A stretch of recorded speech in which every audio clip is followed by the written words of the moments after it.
In 2017, the world economy grew robustly.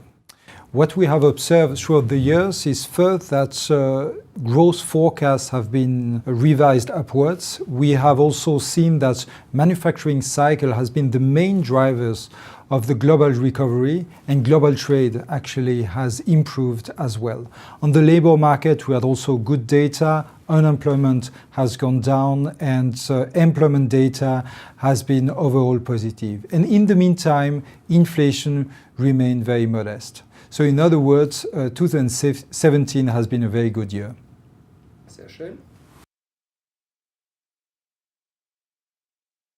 2018 started on a strong footing. As said before, leading indicators are at very high level, and that means that at least in the first couple of months in 2018, growth is likely to be very strong. What is more interesting to us is the underlying dynamics of the economy. And here we will look at consumption on the one hand and investment on the other hand. Consumption is the main driver of this economic recovery. And we know that this is highly dependent on labor market. And labor market is still good. Unemployment rate is very low, and employment data is still quite strong. So we would expect strong consumption growth going forward. On the investment side, even though we had a very positive manufacturing cycle, we haven't observed any investment cycle, so to say. And because capacity utilization is going up, at some point in time they will need to have more investment. And that could be a good surprise in the second half of 2018. Overall, inflation is still very modest, and we expect central banks to hike rates the way they promise, which is actually very friendly, a normal way, not too fast and not too slow either. So for an investor point of view, 2018 looks very good.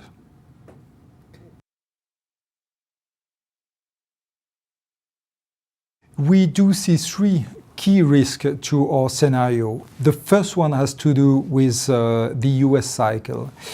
US economic cycles are not dead, even though we are growing for 10 years. And especially in the US, we think that we are in a late stage of the business cycle. For example, if we look at labor data, we do observe that first, unemployment is extremely low. And second, that employment data, even though this is still strong, it's just losing some momentum.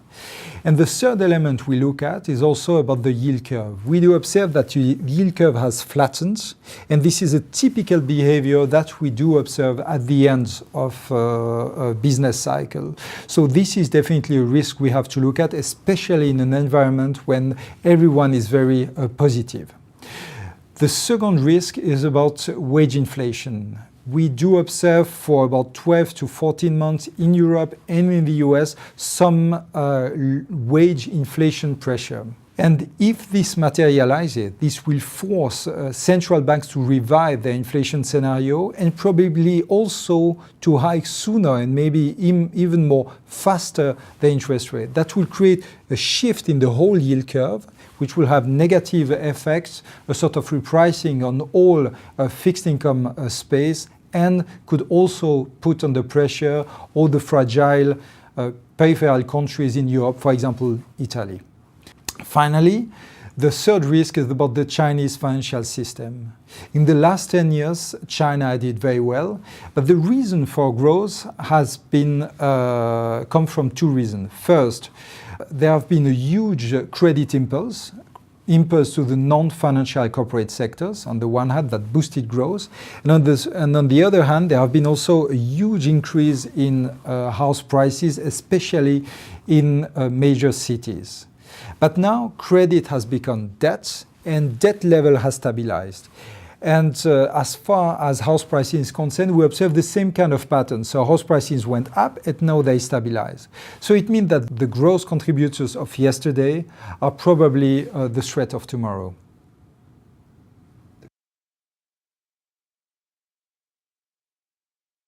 All in all, our economic scenario is positive, and we believe that 2018 will be a good year. However, we have to keep in mind that first, the US cycle is probably in a late stage. Second, that wage inflation could reshuffle the cards of inflation and of monetary policy.